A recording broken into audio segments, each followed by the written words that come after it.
హల్లెలూయా. ఈ దిన వాక్యము, ఈ దినము అనగా 7వ తారీఖు 3వ నెల 2026వ సంవత్సరం. మన దేవుడు ఇస్తున్న చక్కటి మాట.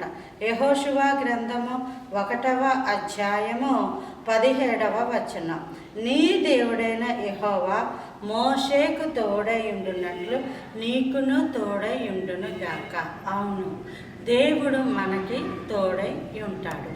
మోషేకి ఎలాగున తోడై ఉన్నాడో మనకి మన జీవితాలలో కూడా దేవుడు తోడై ఉంటాడు.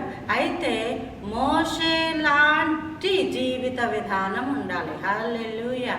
మోషే జన్మించకముందే ప్రణాళిక ఉంది. ఇశ్రాయేలీలు ప్రార్థన చేసి రక్షకుని గురించి కనబెడుతున్నప్పుడు మగపిల్లలు పుట్టిన మగ సంతానము పుట్టిన వారిని అందరినీ చంపేసేయండి అన్న ఆజ్ఞ విడుదలయ్యాక మోషే పుట్టాడు. మోషే పెరగడం కూడా దేవుని కృపయే. ఫరో యొక్క ఇంటిలో పెరిగాడు ఈ మోషే. అంత మాత్రమే కాదు, ఒక 40 సంవత్సరాలు మిద్యాను దేశంలో ఉండి గొర్రెల కాపరిగా ఉండిపోయాడు.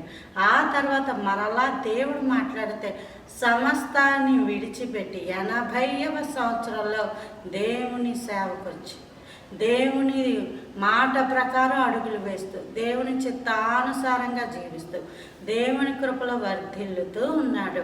కాబట్టి మోషేకు తోడయుండునట్లు నీకును తోడయుండును కాక అంటే ఆ మాట ఒక్కటి పట్టుకుంటే మన జీవితాలు అర్థము అవ్వవు. కానీ